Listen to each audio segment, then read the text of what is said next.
Sir এসেই বলল, পত্রিকাগুলো এমন খারাপ হয়ে গেছে কেন? একটা খবর পেলেই ভুল ত্রুটির বিচার না করে পেপারে ছাপা করে দেয়। সজীব, এখন তো তোমার অনেক বড় সমস্যা হয়ে গেল। সারা বাংলাদেশে পৌঁছে গেছে। বললাম, আমি সেটা গতকাল রাতে আন্দাজ করেছি স্যার। তাই সারা রাত না ঘুমিয়ে নিজের সুন্দর জীবনটার বিনাশ কল্পনা করেছি। আসলে স্যার, কল্পনা করতে খুব ভালো লাগে আমার। আমি অনেক কল্পনা করি।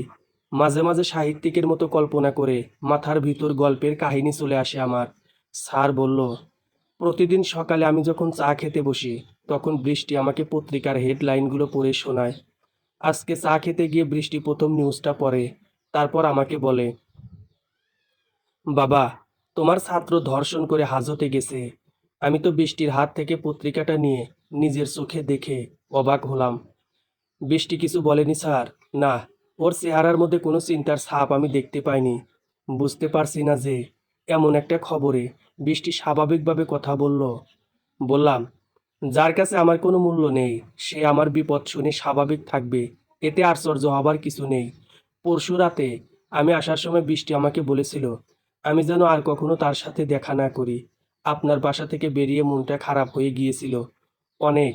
কিন্তু ভোর রাতে যখন আমি অ্যারেস্ট হয়ে হাজতে আসলাম, তখন মনে হলো এ ভালোই হলো। শফিক বলল, স্যার, আর একটা বিপদের আশঙ্কা করা যাচ্ছে। স্যার বলল, কি বিপদ? গলির মোড়ে পান্নু চাচার দোকানে বসে কিছু আলোচনা শুনে বুঝতে পারছি যে এই ধর্ষণের মধ্যে যদি উপরের কোনো বড়লোক ছেলের হাত থাকে, তাহলে তুলিকে হাসপাতালে মেরে ফেলতে পারে। স্যার বলল, ঠিক বলছো তুমি। এটা অবশ্যই হতে পারে, কিন্তু হাসপাতালে সিকিউরিটি শক্ত করতে বলতে হবে। আমি বললাম, স্যার, একটা অনুরোধ ছিল। কি অনুরোধ? মন খারাপ করবেন না, আর বেয়াদবি মাফ করে দিবেন স্যার।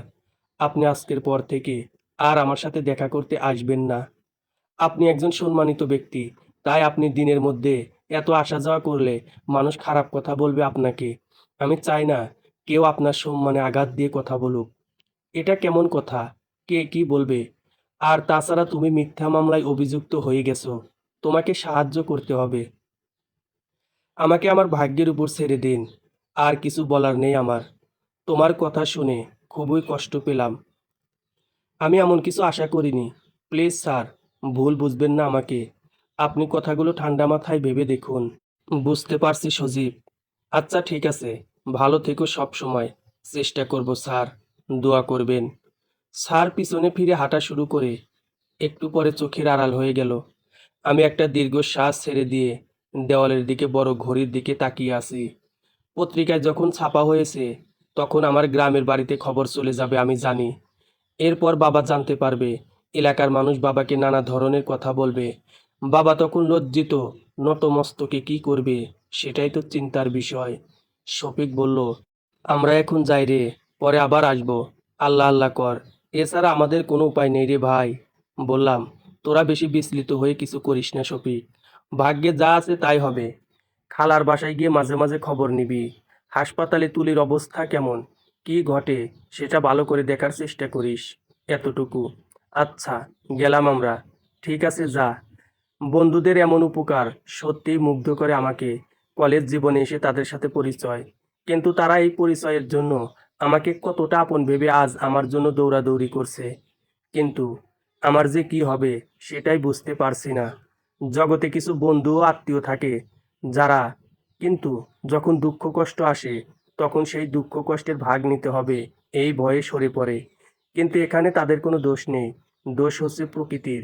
কারণ আল্লাহ কিছু কিছু মানুষকে এমন করেই তৈরি করেছেন।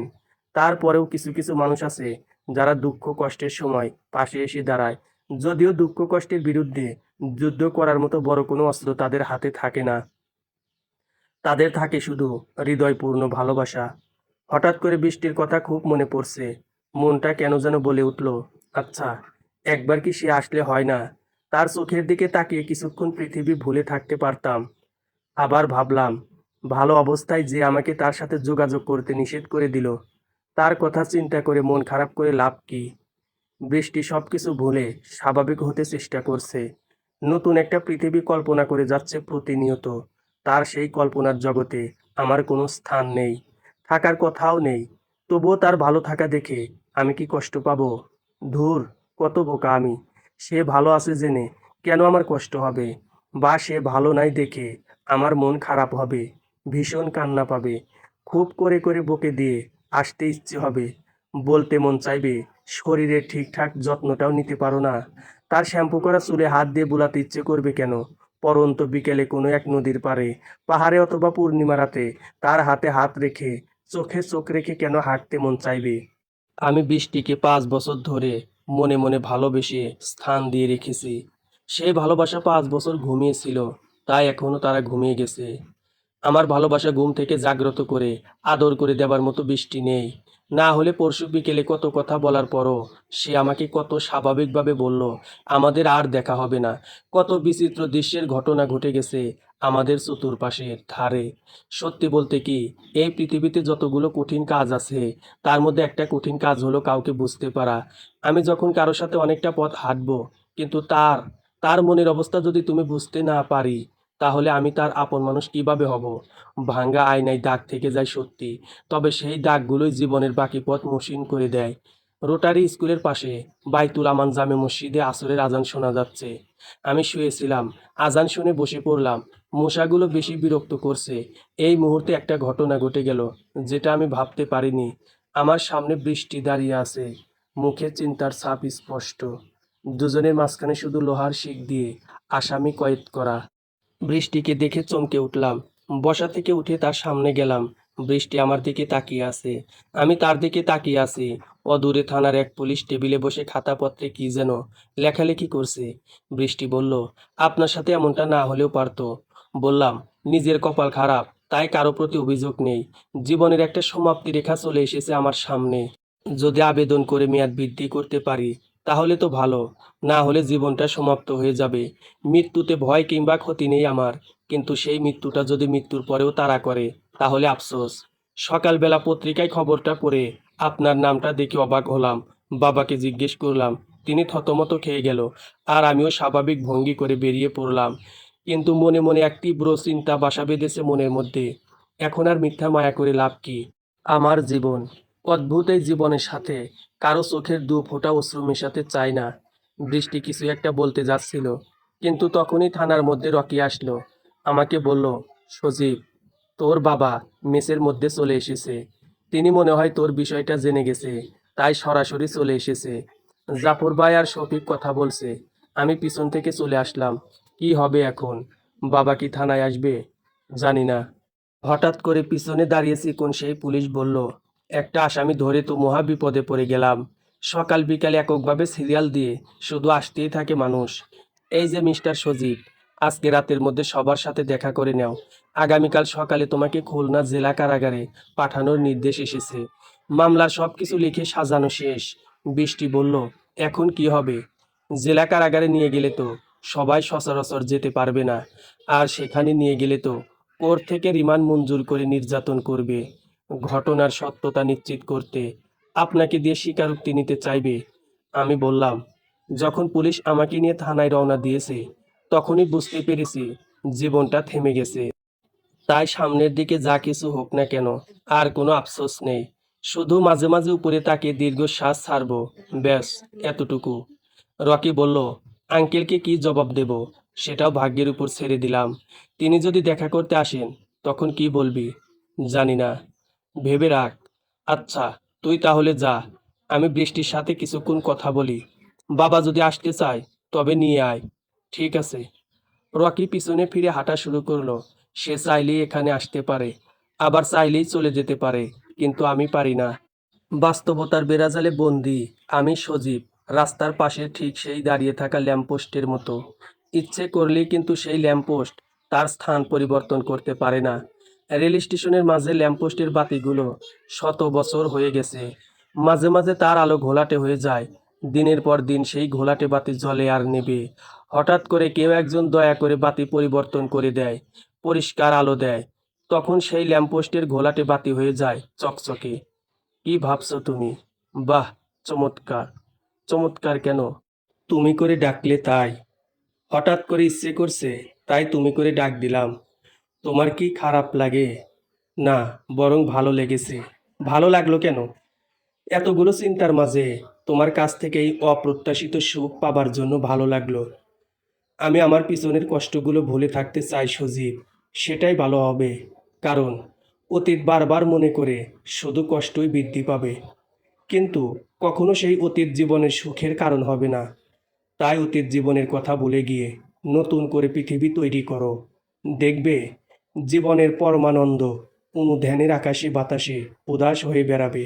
চলার পথে হোঁচট খেয়ে যদি পড়ে যায়, তখন কে আমার হাত ধরে উঠাবে? আমি তো তোমার ওই হাতটাকে কল্পনা করতে চাই আমার পাশে।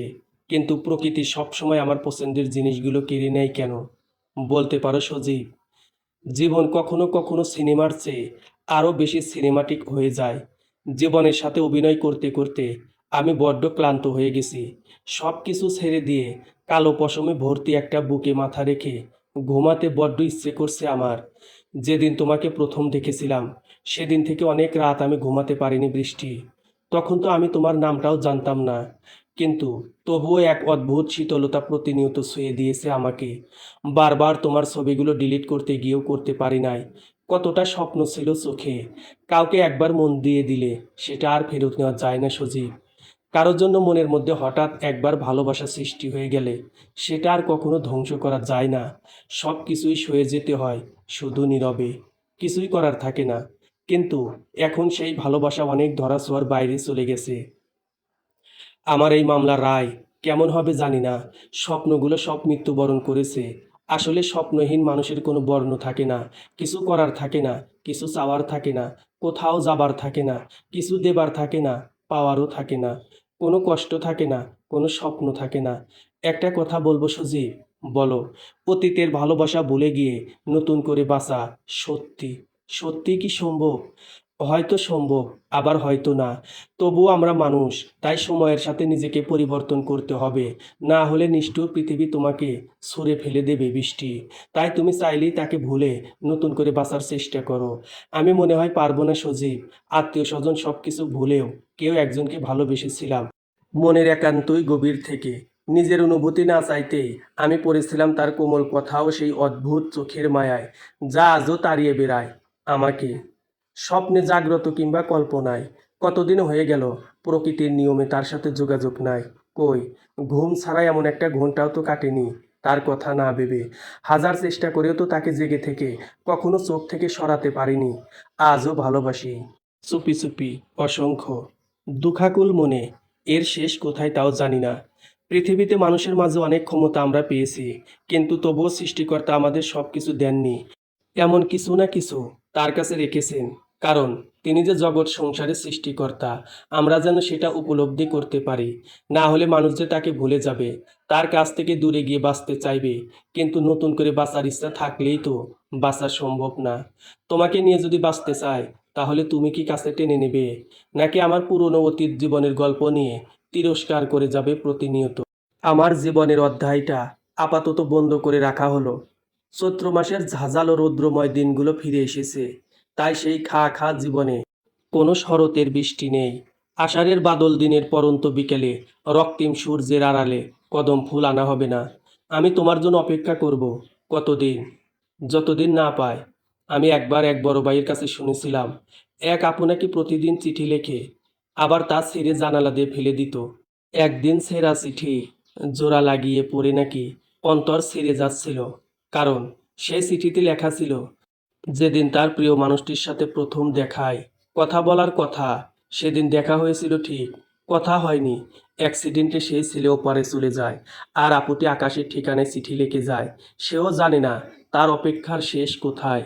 প্রিয়জন হারানোর কষ্টে এরা হারাতে পারে না, এরা বেঁচে থাকে, তবে সেটা তোমার আমার চোখে। নিজেদের কাছে তো এরা সেই কবেই মারা গেছে। সে খবর কেউ রাখে না, কেউ না। আমি জানি সজি, এই পৃথিবী শুধু সামনের দৃশ্যটা দেখে, আড়ালের দৃশ্যটা কখনো দেখে না, কখনো না। যেমন মেহেদি পাতা দেখতে অন্য সকল পাতার মতো সবুজ, কিন্তু তার ভিতরটা অন্য সকল পাতার মতো নয়। তার ভিতরটা রক্তাক্ত, ক্ষত বিক্ষত হয়ে গেছে জন্ম থেকে।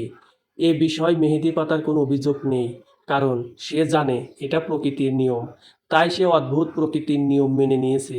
শুধু আমরা মানুষ সেটা পারি না, কারণ মায়া। বললাম, অনেক সময় পার হয়ে গেছে বৃষ্টি, তুমি এখন বাসায় চলে যাও। বৃষ্টি বলল, হ্যাঁ যাব। কিন্তু আগামীকাল তোমাকে জেলা কারাগারে নিয়ে গেলে আর কবে দেখা হবে তার নিশ্চয়তা নেই। সমস্যা নেই, আমি খুব তাড়াতাড়ি মুক্তি পেয়ে তোমার কাছে আসব। তোমার সাথে ভালোবেসে পাশাপাশি হাঁটার বড্ড ইচ্ছে আছে আমার। আমি তাহলে গেলাম। ভালো থেকো। আর সব সময় মনে সাহস রেখো। ঠিক আছে? তুমিও ভালো থেকো সব সময়। আরেকটা কথা সজীব। হ্যাঁ বলো। গতকাল শেষ রাতের দিকে হঠাৎ ঘুম ভাঙলো আমার। মনটা খুব খারাপ লাগছিল। বিছানা থেকে উঠে ব্যালকনিতে গিয়ে দাঁড়িয়ে রইলাম অনেকক্ষণ। রাতের জোনাকিগুলো টিপ টিপ করে জ্বলছিল। মাঝে মাঝে দুই একটা উড়ে আসছিল। রাফসানের কথা বড্ড মনে পড়েছিল আমার। হঠাৎ করে রাস্তায় তাকিয়ে দেখি ল্যাম্পপোস্টের নতুন বাতির আলোটা আবারও ঘোলাটে দেখাচ্ছে। চোখ মুছে আবারও ভালো করে দেখার চেষ্টা করছি, কিন্তু সেই একই রকম দেখলাম। আজকে রাতে আবারও দেখতে হবে। সত্যি সত্যি কি আলোটা ঘোলাটে হয়ে গেছে? আচ্ছা ঠিক আছে, দেখে নিও। বৃষ্টি চলে গেছে আর আমি মেঘের অপেক্ষা করি। এই জীবনটা সত্যি সত্যি বড় অদ্ভুত। আগামীকাল সকালে যদি জেলা কারাগারে পাঠানোর সিদ্ধান্ত কার্যকর হয়ে যায়, তাহলে আমার জীবনের খাতায় আসামির নাম উঠে যাবে। দোষ না করে দোষী হয়ে এখন প্রতিটি মুহূর্ত না চাইতেই চিন্তার মাঝে থাকতে হচ্ছে। যতই চাই চিন্তা করব না, ততই চিন্তা এসে ঘিরে দাঁড়িয়ে থাকে। ধৈর্যের পরীক্ষার মধ্যে আরেক পরীক্ষা চলে আসলো। মানে, বাবা আমার সামনে উপস্থিত। আমার মাথার ছায়া, আমার বাবা এসে আমার সামনে দাঁড়িয়ে আছে। মুখটা শুকনো শুকনো লাগে। মনে হয় সকাল থেকে কিছু খায়নি আমার বাবা। নিজের সন্তান যদি এতটা বিপদের মধ্যে থাকে, তাহলে গলা দিয়ে খাবার নামার কথাও না। বাবার সাথে শেষ দেখা হয়েছিল মাসখানেক আগে। বাবা দোকানের অনেক মালামাল নেবার জন্য বড় গাড়ি নিয়ে খুলনা এসেছিলেন। তখন বাবার সাথে দেখা হয়েছিল। সেবার আমি বাবার সামনে থেকে চলে আসার সময় বাবা অনেকক্ষণ তাকিয়েছিলেন। আমি ইজি বাইকে উঠে যত দূর এসেছি, যতক্ষণ দেখা গেছে, ঠিক ততক্ষণই বাবা দাঁড়িয়ে তাকিয়েছিল। বাবার চোখে সেদিন পানি ছিল কিনা জানি না। আমি চোখের আড়াল হবার পরে কতক্ষণ তাকিয়েছিল তাও জানি না। শুধু জানি মা বাবার একমাত্র সন্তান হিসেবে আমার প্রতি তাদের সেই অসহ্য নিঃস্বার্থ ভালোবাসা। ছোট বোন মাহি তাদের সাথে আছে, না হলে হয়তো মাসে 2-3 বার চলে আসতো তারা। বললাম, কেমন আছো বাবা? বাবা আমার প্রশ্নের জবাব না দিয়ে বলল, এসব কেমন করে হয়ে গেল সজীব? তোকে কখনো 14 শিকের জানালাটার ভিতর দেখবো, সেটা তো কখনো কল্পনা করি নাই। হ্যাঁ রে সজীব, এই আঘাত আমি কিভাবে মেনে নেব বাবা? বললাম, বাবা আমার কোনো দোষ নেই, আমি কিছু জানি না। তাহলে এরা তোকে ধরে এনেছে কেন বাবা? তাদের বল তোর মা বাবা খুব কষ্ট পাচ্ছে। সকালে তোর এই খবর শুনে আমি হতবাক, কিন্তু নিশ্চিত ছিলাম না। সন্দেহ ছিল কম, কারণ 2 দিন তোর মোবাইল বন্ধ পাচ্ছি। আর মনের মধ্যে সন্তানের সব কিছু বিপদ টের পাওয়া যায়। তাই তো ছুটে এসেছি বাবা। বাড়ি থেকে খুলনা পর্যন্ত 87 কিলোমিটার পথ। শুধু আল্লাহর দরবারে প্রার্থনা করছি, আল্লাহ ঘটনা যেন সত্যি না হয়। কিন্তু আল্লাহ আমার প্রার্থনা শোনেনি। এক অসহায় বাবার চোখের মূল্য আল্লাহ কেন দিল না? বাবা শান্ত হও। মা কেমন আছে? তোর মাকে সকালে কিছু বলিনি, কিন্তু আমি চলে আসার পরে কে যেন বলে দিয়েছে। আমি তো সকালে বাজারে গিয়ে খবরটা পড়েই রওনা দিলাম, কিন্তু বাগেরহাট যখন আসলাম তখন মাহি কল দিয়ে বলল তোর মা নাকি অসুস্থ হয়ে পড়েছে। আমি অবশ্য বাজারের স্থানীয় ডাক্তার আজিমকে কল দিয়ে যেতে বলেছি। তাহলে বাবা তুমি রাতের মধ্যে বাড়িতে চলে যাও। মাকে সময় দিতে হবে বাবা। আমার যা হোক একটা কিছু হবে বাবা, কিন্তু আমার জন্য মা যেন অসুস্থ হয়ে কিছু না হয়ে যায়। প্লিজ বাবা, তুমি মাকে সুস্থ রেখো। তোর বন্ধু বলল তোকে নাকি কাল সকালে জেলা কারাগারে পাঠানোর নির্দেশ এসেছে। হ্যাঁ বাবা, থানার মধ্যে তো 2 দিনের বেশি রাখা ঠিক না, তা তো জানো তুমি। আমি কাল সকালে উকিল ধরে তোকে জামিনের ব্যবস্থা করব। লাভ নেই বাবা, হত্যা প্লাস ধর্ষণ, তাই মামলা বড় জোরালো। আর আমার প্রতি সকল দোষারোপ আছে এখনো, তাই এত সহজে জামিন হবে না। তুমি এক কাজ করো, মেসের সেই খালার বাসায় গিয়ে তার সাথে দেখা করো। তার মেয়ে তুলি যেন সুস্থ হয়। ডাক্তারের কাছে সেই ধরনের চিকিৎসা করতে টাকা খরচ করো। এছাড়া উপায় নেই বাবা। তুলি যদি বেঁচে যায়, তাহলে তার স্বীকারোক্তি অনুযায়ী আমার মুক্তি পাবার সম্ভাবনা আছে। আচ্ছা ঠিক আছে, আমরা তাহলে এখনই গিয়ে হাসপাতালে একটু যোগাযোগ করে আসি। ভালো থেকো বাবা। বাড়িতে মায়ের খবর নিও। যদি পারো সম্ভব হলে বাড়ি চলে যাও। পরদিন সকালে আমাকে সত্যি সত্যি 3জন পুলিশ মিলে খুলনা জেলা কারাগারে নিয়ে এলো। এখানে অনেক বড় বড় সাজাপ্রাপ্ত আসামিরা আছে মনে হয়। পরিবেশ নতুন লাগছে। আর এই প্রথম কেন জানি ভয় ভয় কাজ করছে নিজের মধ্যে। প্রথম দিন পার হয়ে গেল, কেউ দেখা করতে আসলো না। দ্বিতীয় দিনও পার হয়ে গেল, কিন্তু তবুও আর কেউ আসলো না। কেন জানি একা একা খুব কান্না পেতে লাগলো আমার, কিন্তু কান্না করতে পারি না। দ্বিতীয় দিন বিকেলে আসরের খানিক পরে একজন পুলিশ আমার কাছে এলো। ব্যাজ লাগানো দেখে বুঝতে পারছি তিনি এসআই মিজানুর রহমান। পুলিশ আমাকে বললেন, তোমার সহযোগী যারা যে যেখানে আছে সবার নাম ঠিকানা মনে করার চেষ্টা করো। আজ রাত 10টার পরে তোমাকে প্রাথমিক জিজ্ঞাসাবাদ করা হবে। ভালোই ভালো যদি বলে দাও তাহলে তো সমস্যা নেই, কিন্তু যদি মোড়ামুড়ি করো তাহলে রিমান্ডের ব্যবস্থা করতে হবে। বুঝতে পারছো? বললাম, আমি কিছু করি নাই। তাহলে আমার সাথে কেউ সহযোগী কিভাবে আসবে? পুলিশ বলল, দোষ কেউ স্বীকার করে না, তাই তো সরকার রিমান্ডের নিয়ম চালু করেছে। আমাকে মেরে ফেললেও আমার বক্তব্য একই থাকবে। আর আমি আশা করি খালার মেয়ে তুলি সুস্থ হয়ে স্বীকারোক্তি দিয়ে আমাকে মুক্ত করবে। ওহ, আচ্ছা। দুঃখিত মিস্টার সজীব, তুলি নামের সেই মেয়েটা আজকে সকালে হাসপাতালে মারা গেছে। জেলা কারাগারে আসার পরে 8 দিন পেরিয়ে গেল, এর মধ্যে কেউ দেখা করতে আসেনি। আদালত থেকে আমার 2 দিনের রিমান্ড মঞ্জুর করা হয়েছিল, কিন্তু মারধর বেশি করে নাই। প্রাথমিক জিজ্ঞাসা করে সামান্য উত্তম মাধ্যম দিয়েছে। কিন্তু আমার সঙ্গে কেউ দেখা করতে আসলো না কেন? বাবা কি তুলির মৃত্যুর পরে গ্রামের বাড়িতে চলে গেছে? শফিক আর রকি, ওদের কি হলো? জাফর ভাই কি ঢাকা চলে গেছে? তাই না? এসব ভাবতে ভাবতে আমার দিন পেরিয়ে রাত আসে, আবার হাহুতাশ করে রাত পেরিয়ে দিন আসে। আমি অপেক্ষা করি একটা নতুন ভোরের সূর্য আসুক, সেই সূর্য আলোকিত করে দিক আমার জীবনের সমস্ত অন্ধকার। প্রতিদিনের মতো রাতটা ঘুরে ফিরে ঠিকই আসে, কিন্তু দু চোখের ঘুমটা আর আগের মতো আসে না। জেলা কারাগারে আসার 9ম দিনে বেলা 11টা বেজে গেল। তখনই একজন পুলিশ এসে বলল, আমার সাথে নাকি কে যেন দেখা করতে চায়।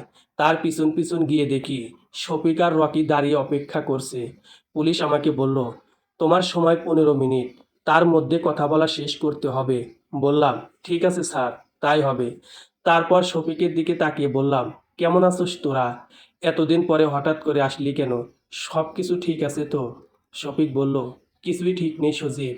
ভালো কোনো সংবাদ তোর জন্য আনতে পারিনি, তবে 4-5টা খারাপ সংবাদ আছে তোর জন্য।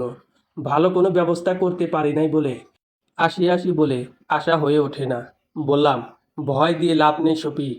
যেদিন শেষ রাতে পুলিশ আমাকে ধরে নিয়ে এসেছে সেদিন থেকে বুঝতে পারছি যে আজ থেকে অনেক দিন ভালো কোনো সংবাদ পাবো না। একের পর এক অপ্রত্যাশিত সংবাদ শুনে শুনে আমাকে ধৈর্যের পরীক্ষা দিতে হবে। তাই যা কিছু বলার নির্ভয়ে বলে দে, সময় কিন্তু মাত্র 15 মিনিট। তুলি হাসপাতালে মারা গেছে সপ্তাহখানিক আগে, সেটা আমি পুলিশের কাছে জানতে পেরেছি। আর কিছু বলার মতো আছে? তুলিকে হত্যা করা হয়েছে, হাসপাতালে তাকে পরিকল্পিতভাবে খুন করা হয়েছে, সেটা তো আগেই ধারণা করা ছিল। তোর মা খুব অসুস্থ। আর আঙ্কেল কার কাছে কি শুনেছে জানি না আমরা, কিন্তু তুলি যেদিন মারা গেছে সেদিন সন্ধ্যাবেলা আমাকে কল দিয়ে বলল, আমার ছেলের প্রতি আমার কোনো দাবি নেই, ওর কাজের শাস্তিও পাবে, তাই ওর জন্য আমি মিশে আর খাটনি করব না। আমি বললাম, আঙ্কেল কি হয়েছে আপনার? কেউ কিছু বলেছে? তখন তোর বাবা বলল, সজীবকে বলে দিও, যদি কখনো জেল থেকে বের হতেও পারে তবুও যেন আমার বাড়িতে আর কোনোদিন না যায়। গ্রামের বাড়িতে গিয়ে সবাইকে বলবো আমার সজীব মারা গেছে আর তাকে খুলনা শহরে দাফন করে এসেছি। এরপর আঙ্কেল আর কিছু বলার সুযোগ দিলেন না। আমি বললাম, মায়ের খবর নিয়েছিলে তোরা? হ্যাঁ, তোদের এলাকার উপজেলা স্বাস্থ্য হাসপাতালে ভর্তি ছিলেন 3 দিন। গত পরশু বাড়ি নিয়ে যাওয়া হয়েছে। কিভাবে জানলি? তোর বোন মাহি কল দিয়েছিল তোর নাম্বারে, তখন তার সাথে কথা বলে জানতে পেরেছি। আর কোনো খবর আছে? হ্যাঁ, আমাদের কলেজ থেকে তোর নাম কাটা হয়েছে। পত্রিকায় তোর নামের সাথে আমাদের কলেজ নামটাও চলে আসে। তাই চেয়ারম্যান স্যার তার প্রতিষ্ঠানের দুর্নাম রটাতে চান না বলেই তিনি এমন সিদ্ধান্ত নিয়েছে। গতকাল এক অনলাইন সাংবাদিক এসেছিল, তখন তোর বিষয়ে জিজ্ঞেস করাতে চেয়ারম্যান স্যার বলল, সজীবের নাম আমি কলেজ থেকে কেটে দিয়েছি। আমি চাই না কোনো খুনি, ধর্ষক আমার প্রতিষ্ঠান থেকে সার্টিফিকেট অর্জন করুক।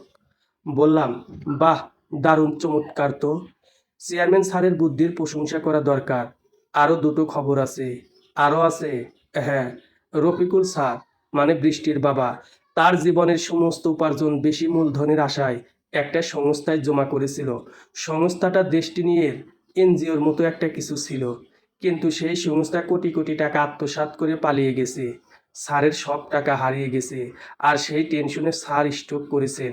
স্যারের অবস্থা বেশি ভালো না। খুলনা আবু নাসের হাসপাতালে ভর্তি ছিলেন, কিন্তু সেখান থেকে ফেরত দেওয়া হয়েছে। তাই তাকে ঢাকা মেডিকেল কলেজ হাসপাতালে নেওয়া হয়েছে। বলিস কি? তাহলে স্যারের পরিবারের এখন কি অবস্থা? তোরা একটু স্যারের পাশে থাকতে পারতি। স্যারের তো বড় কোনো ছেলে নেই, তার কোনো দরকার নেই তাদের পাশে দাঁড়ানোর মতো। তোর আমার চেয়ে আরো বড় গুরুত্বপূর্ণ মানুষ ফিরে এসেছে। মানে, বৃষ্টি তার যে খালাতো ভাই রাফসানকে ভালোবাসতো, সে মারা যায়নি। রাফসান ফিরে এসেছে এবং তিনিই এখন ওই পরিবারের বিপদের ছাতা। রাফসান কিভাবে ফিরে এসেছে আমি তেমন কিছু জানি না। আবু নাসের হাসপাতালে স্যারকে দেখতে গিয়েছিলাম, তখন সেই অপরিচিত যুবককে দেখে মনে খটকা লাগলো।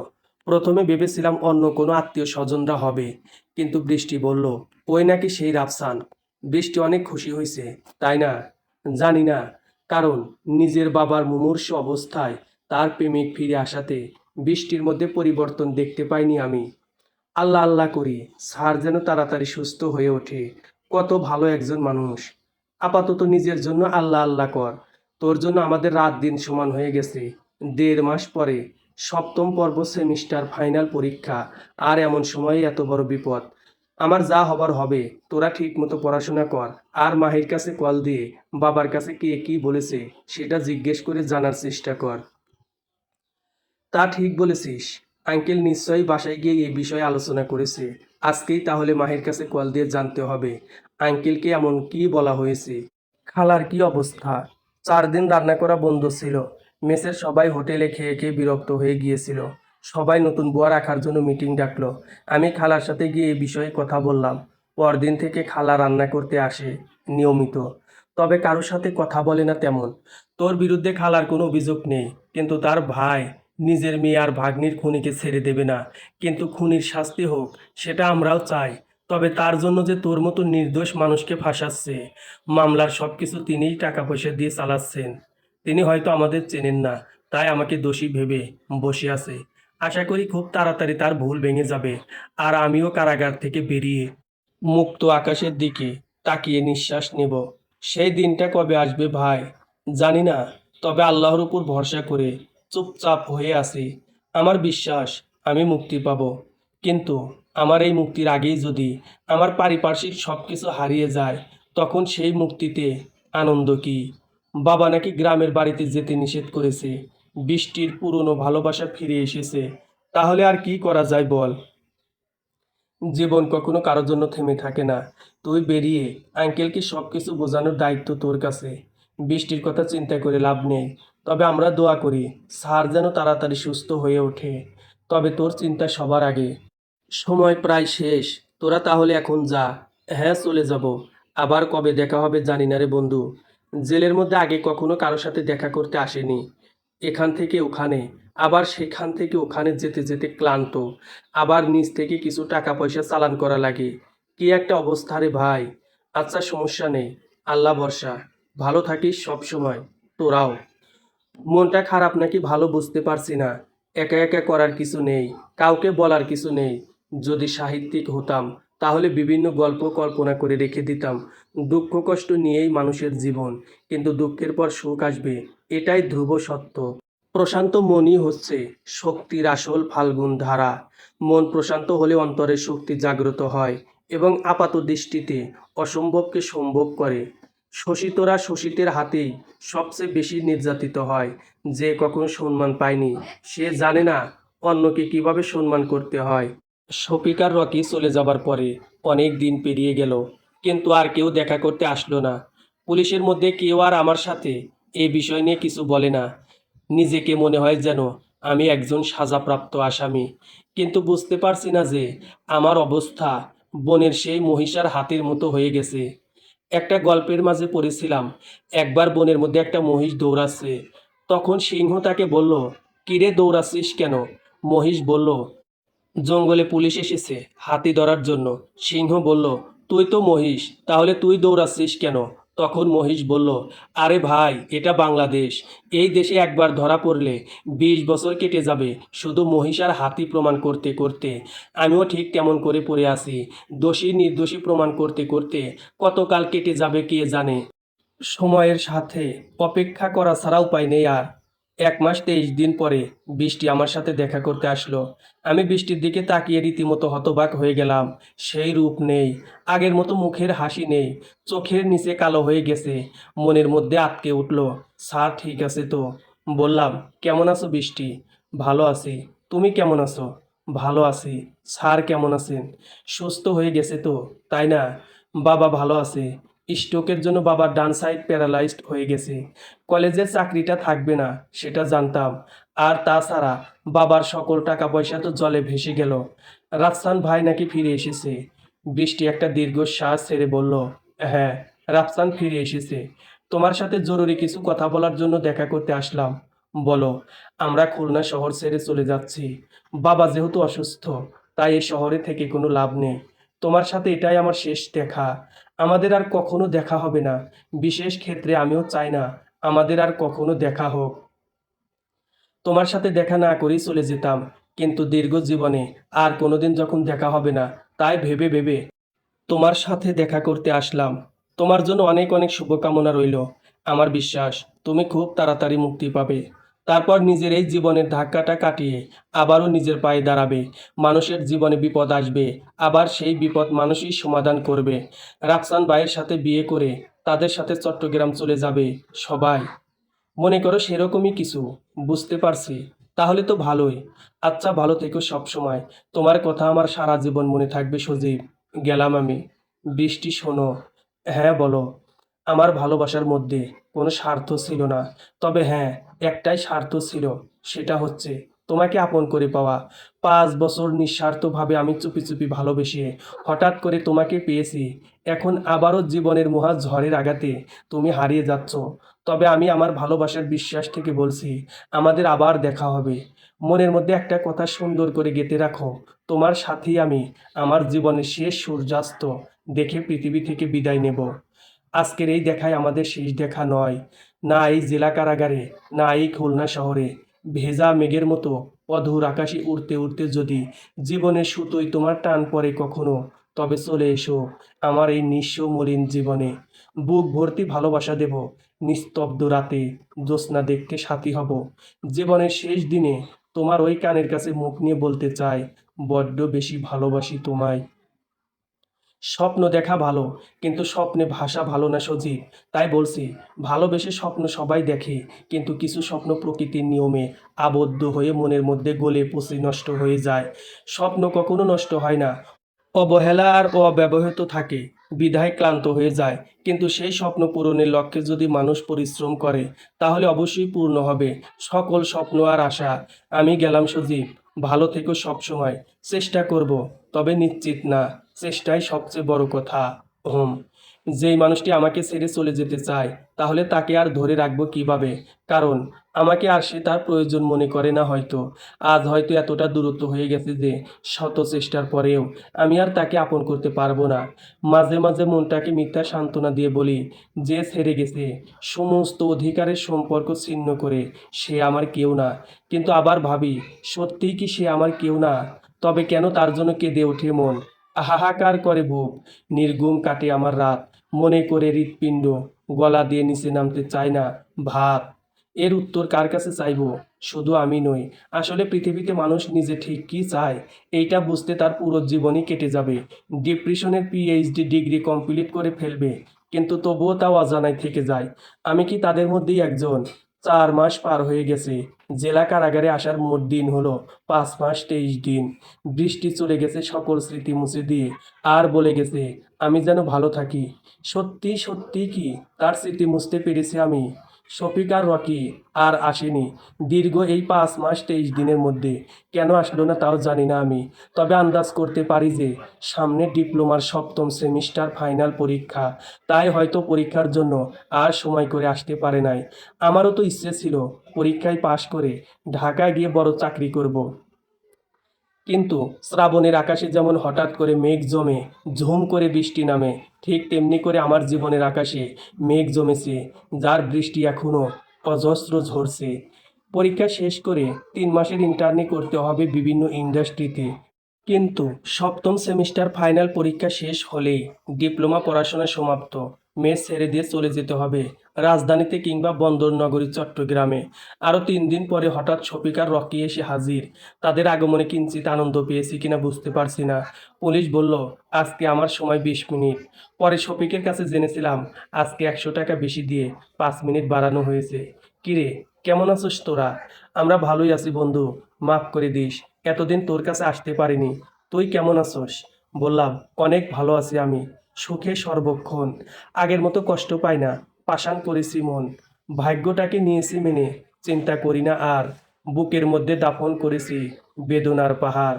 হঠাৎ করে গভীর রাতে স্বপ্ন দেখে জাগি, বুকটা তখন চিনচিন করে প্রিয়জনের লাগি। দু চোখ বেয়ে অশ্রু পড়ে, মোছার কেউ নাই। আপনা আপনি শুকায় অশ্রু, ইচ্ছে করে না তাই।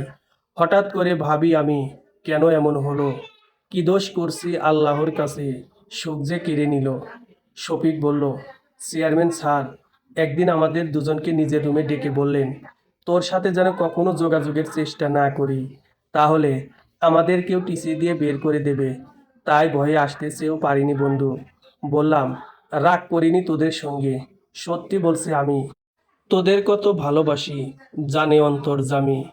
কি লাভ হতো বলতে পারো, দেখা করলে তাতে? দেখা হলেই পারতে কি ভাই সঙ্গে আমায় নিতে? আফসোস করে কি আর হবে, যা হবার তা হবে। প্রকৃতির নিয়ম আল্লাহ করেছে, পাল্টানো কি যাবে? রকি বলল, আমাদের পরীক্ষা শেষ হয়ে গেছে আর মেসের রুম ছেড়ে দিয়েছি। 2-3 দিনের মধ্যে আমরা খুলনা ত্যাগ করব। খুব ইচ্ছে ছিল আমরা 3জন ঢাকা শহর গিয়ে একসাথে আবার একই সাথে থাকব, কিন্তু আমাদের সেই স্বপ্নটা হারিয়ে যাবে। কখনো ভাবিনি সজীব।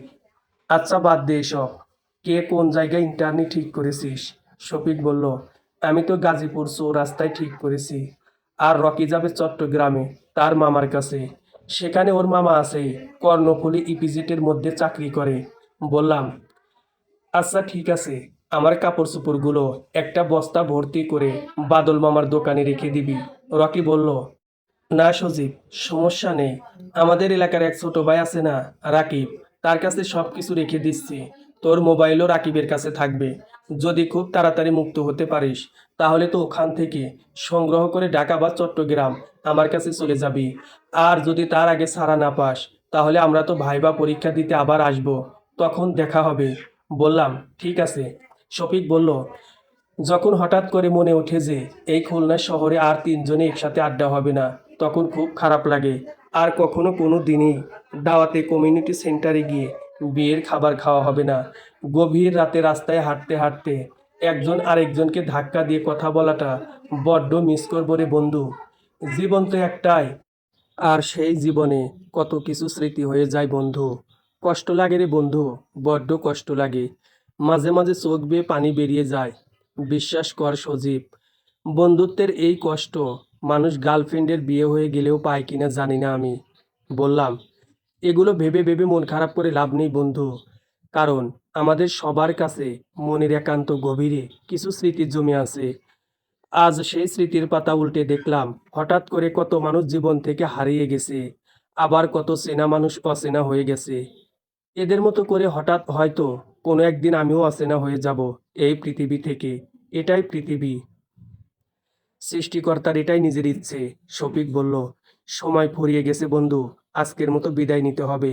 আবারও একদিন দেখা হবে, কোনো এক পড়ন্ত বিকেলে নদীর তীরে। আমরা 3জন একসাথে হলে কথা ফুরাবে না, সেটা তো ভালো করেই জানো। বললাম, ঠিক আছে, তোরা ভালো থাকিস। আর একটা অনুরোধ রইল, সব সময় 5 ওয়াক্ত নামাজ পড়বি।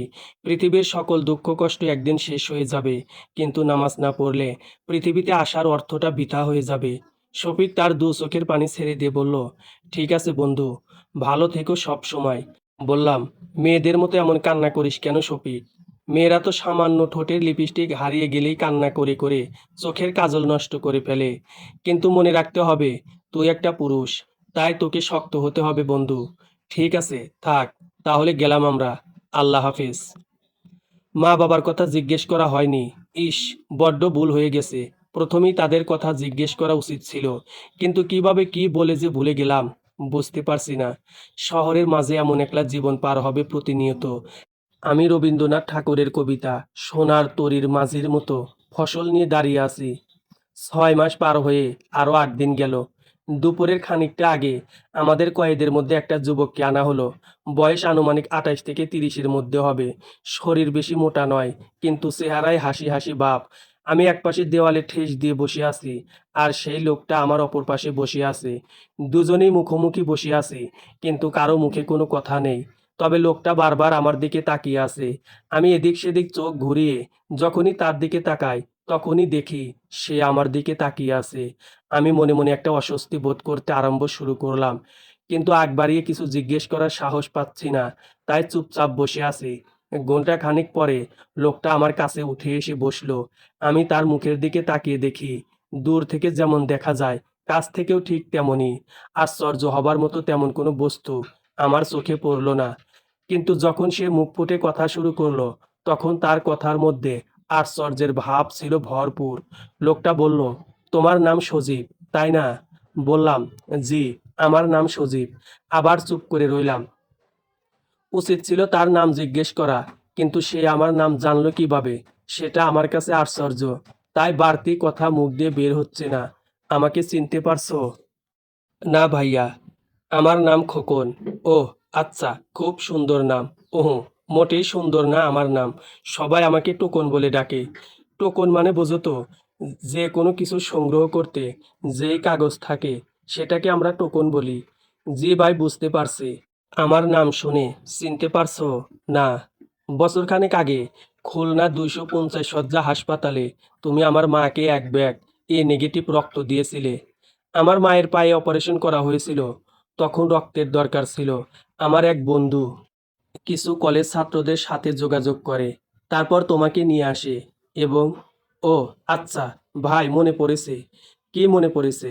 মানে, আমার কথা মনে পড়েছে, নাকি শুধু রক্ত দেবার কথা মনে পড়েছে? শুধু রক্তের কথা। রক্ত দেবার পরে আমি তোমাকে নিয়ে হাসপাতালের সামনে বাগদাদ রেস্টুরেন্টে গিয়েছিলাম। ভেবেছিলাম তোমাকে মাংস দিয়ে লাঞ্চ করাবো, কিন্তু রেস্টুরেন্টে মাংস ছিল না। কলেজ ছাত্রদের স্মৃতিশক্তি থাকবে প্রখর, কিন্তু তোমার স্মৃতি খারাপ কেন জানি না।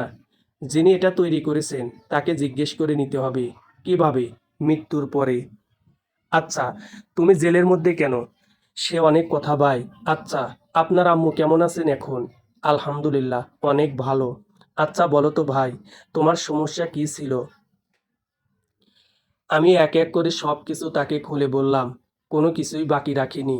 সব কিছু শুনে তিনি বললেন, তুমি চিন্তা করিও না ছোট ভাই। তুমি আমার মায়ের জীবন বাঁচিয়েছিলে, সেই উপকারের প্রতিদান একটু হলেও আমি তোমাকে দেব। কিভাবে? তোমাকে জেল থেকে বাহির করে। মনে মনে ভাবলাম, যিনি নিজেই আমার পাশে জেলের মধ্যে বসে আছে, তিনি আমাকে মুক্তি দেবে। চুপ করে আছো কেন? বিশ্বাস হয় না? বিশ্বাস করেছি ভাই। আচ্ছা, আপনি জেলে কেন ভাই? 2 নাম্বারই ব্যবসা করি তো, তাই মাঝে মাঝে ধরে নিয়ে আসে। কিন্তু আমার উপর মহল থেকে আবার 12 ঘন্টার মধ্যে বের করে নিয়ে যায়। একটু পরিষ্কার করে বলবেন? খোকন ভাই, ইয়াবা চেনো তো? জি, নাম শুনেছি। ওগুলোর ব্যবসা করি। তবে আমার উপর মহল অনেক দূর পর্যন্ত। খুলনা শহরের বড় বড় নেতাও আছে আমাদের সাথে জড়িত, কিন্তু আমি তাদের সাথে কখনো যোগাযোগ করিনি। বলতে পারো আদার ব্যাপারে। তবে যখন ধরা পড়ি, তখন বাবলু ভাইয়ের কাছে খবর পৌঁছে যায়, আর উকিল এসে বেশিরভাগ সময় নিয়ে যায় আমাকে। ক্ষমতা বড় জিনিস রে ভাই, ক্ষমতা বড় জিনিস। আপনি সত্যি সত্যি আমাকে বের করতে পারবেন ভাই? 100% পারবো। তুমি আমার মাকে বাঁচিয়ে নতুন জীবন দান করেছো। তোমাকে এই সামান্য উপকার তো করতেই হবে। কিন্তু আগে আমি আজ সন্ধ্যার মধ্যে কিংবা আগামীকাল সকালের মধ্যে বের হব। তারপর বাইরে গিয়ে উকিলকে বলে 7 দিনের মধ্যে তোর জামিন ব্যবস্থা করব। আপনি বিয়ে করেছেন ভাই? হ্যাঁ, একটা মেয়ে আছে, 3 বছর বয়স। ওর নাম ফারহানা জান্নাত। খুব সুন্দর নাম, তাই না? জি ভাই। কিন্তু ভাই, এই অনিশ্চিত বেআইনি ব্যবসা করেন কেন? আপনার মা আছে, স্ত্রী সন্তান আছে, কিন্তু হঠাৎ করে আপনার কিছু হয়ে গেলে তাদের কি হবে? কে দেখবে তাদের? আমি মানি যে আপনার সাথে এখন বড় বড় নেতার হাত আছে, কিন্তু সময় হলে তারাই আপনাকে রাস্তা থেকে সরিয়ে দিতে দ্বিধা করবে না। আমি জানি সজীব, কিন্তু এছাড়া উপায় পাইনি ছোট ভাই। আমি অনার্স পাশ করা একটা ছেলে, কিন্তু বেকারত্ব আর স্বার্থপর সমাজের কাছে আমি অবহেলিত হয়ে আজ এই পথে। তবুও কিন্তু সৎ পথে যারা বেঁচে থাকে তাদের মন ভর্তি শান্তি আছে। লাখ টাকার খাটে শুয়ে ঘুমের ওষুধ খেয়ে অনেকে ঘুমাতে পারে না, ডিপ্রেশনে ভোগে। সিগারেটের সাথে তার রাত কাটে। আর পাড়ার রিক্সাওয়ালা সারাদিন প্যাডেল চেপে বিছানায় পিঠ লাগিয়ে ঘুমিয়ে পড়ে। তুমিও শিক্ষিত ছেলে, আর তোমাকে ভালো লেগেছে, তাই মনের ভিতরের কথাগুলো বলি। আমি বারবার চেষ্টা করছি, যে টাকা আয় করেছি সেই টাকা দিয়ে মা, স্ত্রী, সন্তান নিয়ে কিছু একটা করে খাই, কিন্তু দল আমাকে ছাড়ে না সজীব। আমি অনেক কিছু এখন চিনি, অনেক কৌশল আমার জানা আছে বাঁচার। তাই আমি চলে গেলে আমার মতো একজন ট্রেনিং করাতে তাদের অনেক পরিশ্রম হবে। তাই আমার মৃত্যুর আগ পর্যন্ত তারা আমাকে মুক্তি দেবে না। আপনার মা, স্ত্রী, তারা কিছু বলে না?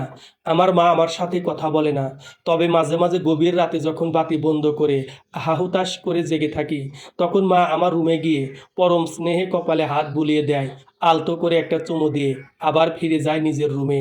মাঝে মাঝে তার চোখের পানি আমার মুখের উপর পড়ে।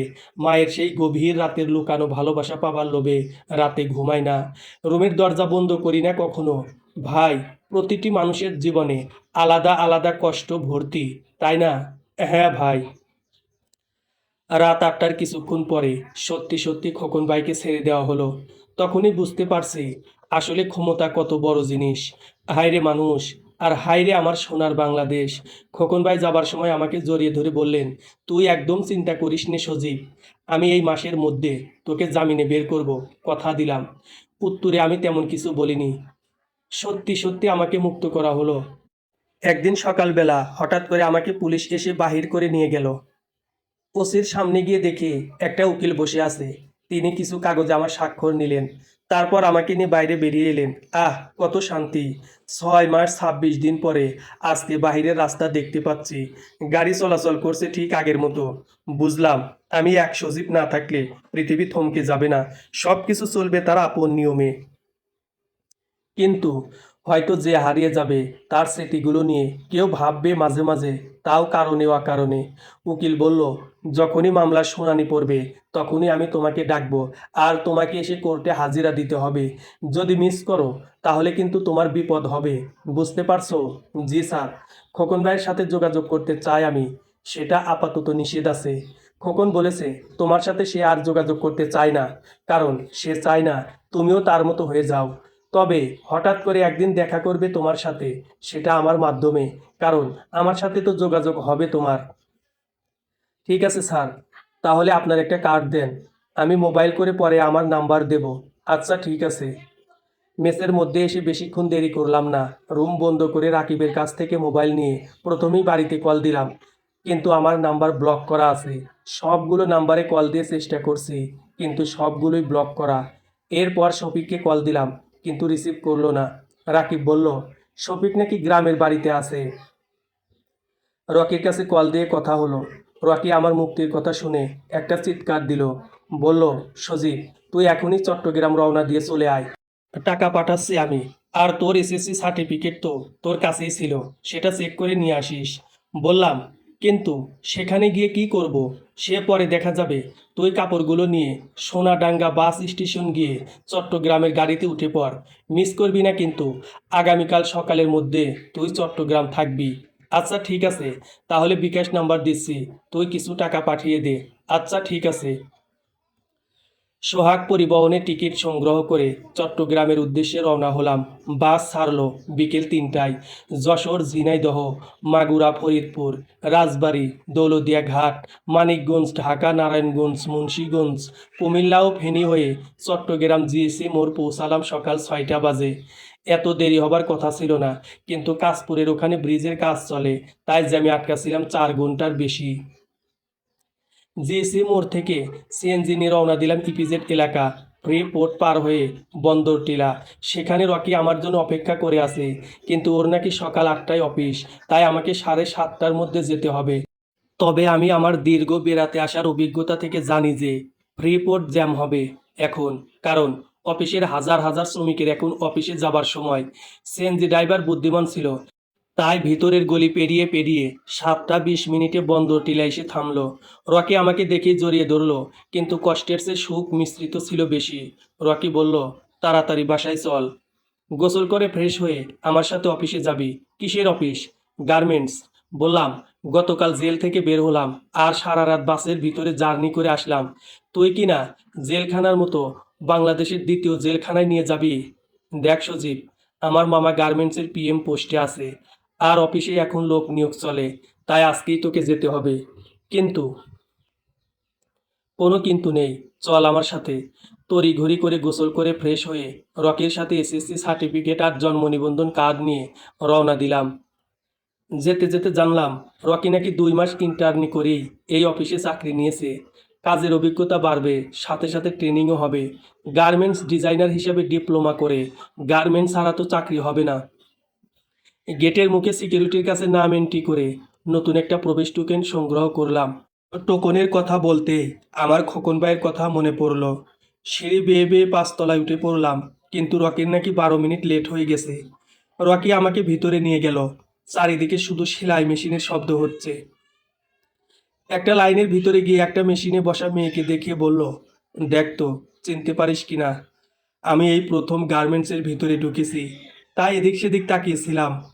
কিন্তু রকি যখন বলল, দেখ তো, চিনতে পারিস কিনা, তখন সামনে তাকিয়ে দেখি বৃষ্টি চেয়ারে বসে আছে। আমার আর রকির কথা শুনে সেও সেলাই বাদ দিয়ে আমাদের দিকে তাকিয়ে আমাকে দেখে বাকরুদ্ধ হয়ে গেছে। অস্ফুটে তার মুখ থেকে বেরিয়ে গেল, সজীব, তুমি এখানে? বিভিন্ন মেশিনের শব্দে বৃষ্টির প্রশ্ন আমার কানে পৌঁছালো না, কিন্তু ঠোঁটের দিকে তাকিয়ে সেটাই বুঝতে পারছি। আমি বিশাল একটা হাসি দিয়ে বললাম, বলেছিলাম না তোমার সাথে আমার দেখা হবে। রকি বলল, সজীব, আপাতত উপরে চল, আবার পরে দেখা করতে পারবি। এটা ছিল তোর জন্য সারপ্রাইজ। তাই তো গতকাল তুই জেল থেকে বের হয়েছিস শুনেই চট্টগ্রাম আসতে বলছি। সজীবের চোখ আনন্দে চিকচিক করছে, তার মুখ থেকে কোনো কথা বের হচ্ছে না। বৃষ্টি একবার মুখ তুলে তাকায়, আবার নিচের দিকে তাকিয়ে কাজ করে। বৃষ্টির চোখে মুখেও বিস্ময়কর চিহ্নের ছাপ স্পষ্ট দেখা যাচ্ছে। চারিদিকে অসংখ্য মেশিনে বসা শ্রমিক আপন নিয়মে কাজ করছে, আর এই দুটো মানুষের মন এই মুহূর্তে ধুকপুক শুরু করেছে। রকি সজীবের হাত ধরে টান দিয়ে বলল, চল সজীব, তাড়াতাড়ি উপরে যেতে হবে, তোর চাকরি কনফার্ম করতে হবে, না হলে তো তুই বৃষ্টির কাছাকাছি থাকতে পারবি না। আগে অফিসে ঢোকার বিষয়টা পার্মানেন্ট হয়ে যাক, তারপর সব কিছু আস্তে আস্তে হবে। সজীব মাথা নিচু করে বৃষ্টির কানের কাছে মুখ নিয়ে বলল, চাপ নিও না, কারণ তুমি যেখানে আমি সেখানে। আরে, ভালোবাসার একটা বিশাল টান আছে, জানো তো। অপেক্ষা করো বালিকা। রকি আর সজীব আরও একতলা উপরে উঠে গেল, কারণ রকি 6ষ্ঠ তলায় ডিউটি করে। সেখানে গিয়ে রকি প্রথমে নিজের কাজের স্থান পরিষ্কার করে, তারপর স্যারকে বলল সে সজীবকে তার মামার কাছে দিয়ে আসবে। তারপর সজীবকে নিয়ে আবারও 5তলায় নেমে আসলো, আর দক্ষিণ কর্নারে তার মামার নির্ধারিত চেম্বারে নিয়ে গেল। সজীবকে তার মামার কাছে দিয়ে রকি নিজের কাজে চলে গেল, আর সজীব যেন গাবড়ে না যায় সেই জন্য বারবার সাবধান করে দিল। সজীব দেখল রকির মামা একটা চেয়ারে বসে আছে, তার সামনে বিশাল টেবিল। রুমের মধ্যে আরও 5জন লোক আছে এবং তাদের প্রত্যেকের হাতে অনেকগুলো করে ফাইলপত্র। টেবিলের উপর আরও অনেক ফাইল জমা আছে। পিএম সাহেব সেই ফাইল একটা একটা করে সিগনেচার করে করে রাখছে।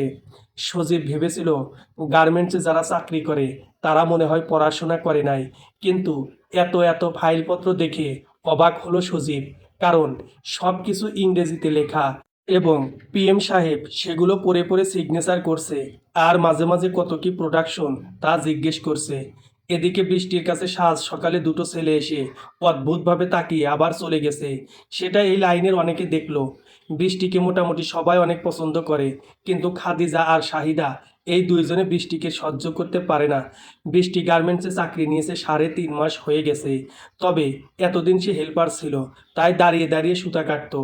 এরপর মরিয়ম নামের একটা মেয়ে ওকে কাজের ফাঁকে ফাঁকে মেশিন চালানো শিখিয়ে দিয়েছে।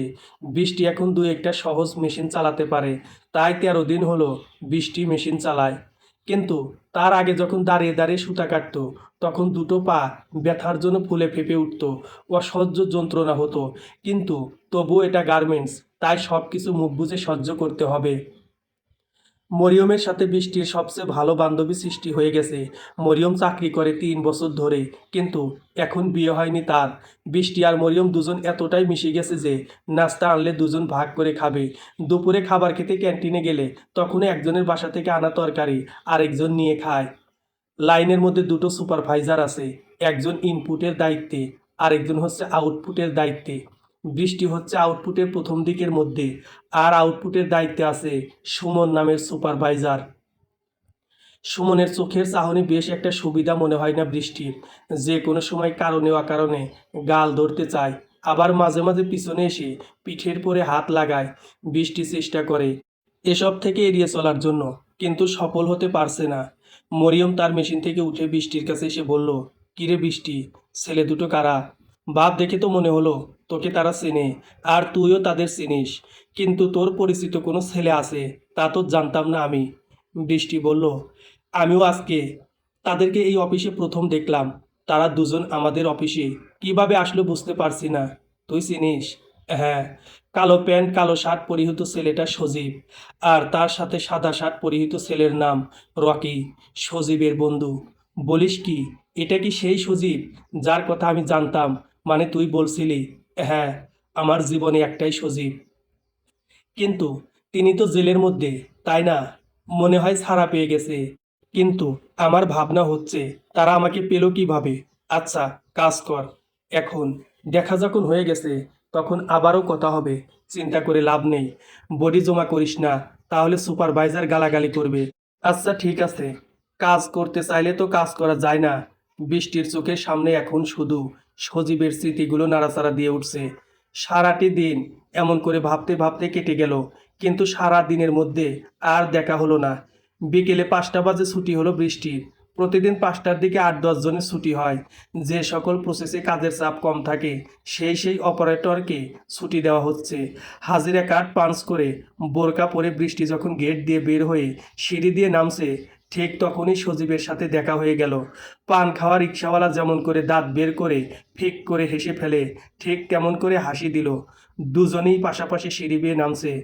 সাথে আরও অনেকে আছে, যে যার ব্যস্ততা নিয়ে নামছে। নিচে নেমে বৃষ্টি বলল, কি হলো, দাঁড়িয়ে গেলেন কেন? আমার সাথে আসুন, আপনার সাথে জরুরি কথা আছে আমার। সজীব বলল, রকি আসার কথা বলছে, ওরও ছুটি হয়েছে, তাই তার জন্য দাঁড়িয়ে আছি। তাকে কল দিয়ে বলুন চৌধুরী মার্কেটের নিচে বনফুল মিষ্টিমুখ রেস্টুরেন্টে যেন আসে। আমরা সেখানে তার জন্য অপেক্ষা করব। আপনি চলুন আমার সাথে। আচ্ছা ঠিক আছে। ফ্রিপোর্ট মোড়ে এসে রাস্তা পার হতে গিয়ে অসংখ্য গাড়ির সম্মুখীন হতে হয়। প্রতিদিন বৃষ্টি তার অফিসের দু একজনের সাথে আসে, অথবা সবাই যখন পার হয় তখন তাদের সাথে পার হয়। কিন্তু আজকে সজীব সাথে আছে, তাই সজীবকে এদিক সেদিক না তাকিয়ে বৃষ্টি ডান হাত ধরো নিজেই হাত দিয়ে ইশারা করে করে রাস্তা পার হলো। এটাই সজীবের প্রথম স্পর্শ। রাস্তা পার হবার উদ্দেশ্য নিয়ে সজীব বৃষ্টির হাত ধরেছে, কিন্তু সে কি জানে যে এটাই তার প্রথম হাত ধরা? হয়তো জানে, আবার হয়তো না। দুজনই বনফুল মিষ্টিমুখ রেস্টুরেন্টে বসে আছে। নামে মিষ্টির দোকান হলেও এখানে ঝাল জাতীয় অনেক কিছু পাওয়া যায়। ওরা দুটো বড় বার্গার স্যান্ডউইচ অর্ডার করে এক কর্নারে টেবিলে গিয়ে বসলো। বৃষ্টি বলল, জেল থেকে বের হইছো কবে? সজীব বলল, গতকাল দুপুরের কিছুক্ষণ আগে বের হইছি। জেল থেকে বেরিয়ে মেসে গিয়ে সব কিছু নিয়ে রকি চট্টগ্রামে আসতে বলছে, তাই চলে আসলাম। সকালে এসে নেমেই রকি বলল, আজকে নাকি আমাকে গার্মেন্টসে যেতে হবে। প্রথম খারাপ লাগছিল, কিন্তু পরে যখন গিয়ে তোমার সাথে দেখা হলো তখন সব কষ্ট ভুলে গেলাম। রকি ভাই আমাকে কিভাবে দেখেছে আমি তো জানি না। কেন, তুমি কি তাকে আগে অফিসের মধ্যে দেখোনি? না, আজকেই প্রথম তোমার সাথে দেখলাম। তুমি গার্মেন্টসে কেন? কপাল খারাপ তাই? মানে কি, ভাগ্য সুপ্রসন্ন ছিল না, আর গার্মেন্টসে চাকরি হয়তো কপালে ছিল। রাফসান ভাই কোথায়, কেমন আছে সে? হয়তো ভালো আছে। তোমার সাথে যোগাযোগ নেই? না। কেন? সে অনেক কথা সজীব। আচ্ছা, তোমার মা বাবা কেমন আছেন? তাদের সাথে যোগাযোগ হয়েছে? না, তবে ভাবছি আমার ছোট খালা তো চট্টগ্রামে থাকে। সন্ধ্যাবেলা খালার বাসায় গিয়ে সব কিছু জিজ্ঞেস করব। তোমার মামলা কি ডিসমিস হয়েছে? না, জামিনে বের হয়ে আসছে। তুমি আগে বলো, রাফসানের সাথে কি তোমার বিয়ে হয়নি? চলবে। গল্প ল্যাম্পপোস্টের ঘোলাটে বাতি। পরবর্তী পর্ব পড়ার আমন্ত্রণ রইল। ধন্যবাদ। গল্পটি আপনাদের কাছে কেমন লাগছে প্লিজ কমেন্ট করে জানাবেন।